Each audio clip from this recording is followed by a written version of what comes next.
பாசிப்பயிறு வேர்க்கடலை லட்டு. இந்த ரெசிபி செய்கிறதுக்கு நம்ம நாட்டு சர்க்கரையோ ஒயிட் சுகரோ எதுவுமே சேர்க்காம பேரிச்சம்பழம் மட்டும் வச்சு ரொம்ப ஹெல்த்தியாக இந்த ரெசிபி ட்ரை பண்ணியிருப்போம். ரொம்ப ஹெல்த்தியான ஒரு ரெசிபி. குழந்தைகளுக்கு கட்டாயமாக செஞ்சு கொடுங்க. ஸ்டவ் ஆன் பண்ணி கடாயில் 1 கப் அளவுக்கு பாசிப்பயிறு எடுத்துக்கோங்க. ஸ்டவ்வை லோ ஃப்ளேமில் வச்சுட்டு பாசிப்பயிறு நல்ல வாசனை வர அளவுக்கு வறுத்து எடுத்துக்கோங்க.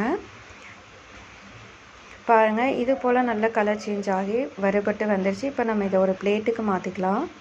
எந்த கப்பில் பாசிப்பயிறு அளந்தீங்களோ அதே கப்பில் 1 கப் அளவுக்கு வறுத்த வேர்க்கடலை சேர்த்துக்கோங்க. தோல் எல்லாத்தையுமே ரிமூவ் பண்ணிவிட்டு சேர்த்துக்கோங்க. இது கூடயே வாசனைக்காக 2லிருந்து 3 ஏலக்காய் சேர்த்துக்கோங்க. அடுத்தது நம்ம இதை நம்ம இப்போ மிக்ஸி ஜாரில் சேர்த்துட்டு இந்த மாதிரி நல்லா ஸ்மூத்தாக அரைச்சி எடுத்துக்கலாம். இதே ஜாரில் 1 கப் அளவுக்கு விதைகள் எல்லாத்தையுமே எடுத்துகிட்டு பேரிச்சம்பழத்தை சேர்த்துக்கலாம். பேரிச்சம்பழத்தை சேர்த்துட்டு பல்ஸ் மோடில் அரைச்சி எடுத்துக்கோங்க.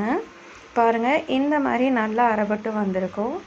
இப்போ நம்ம ரெடி பண்ணி வச்சுருந்த மாவு கூட இந்த பேரிச்சம்பழத்தையும் சேர்த்துட்டு நல்லா மிக்ஸ் பண்ணிக்கலாம்.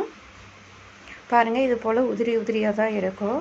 இப்போ நம்ம இதில் 2 ஸ்பூன் அளவுக்கு நெய் சேர்த்துட்டு நல்லா அழுத்தம் கொடுத்து உருண்டைகளாக உருட்டி எடுத்துக்கலாம். 2லிருந்து 3 ஸ்பூன் அளவுக்கு மட்டும் நெய் சேர்த்துக்கோங்க.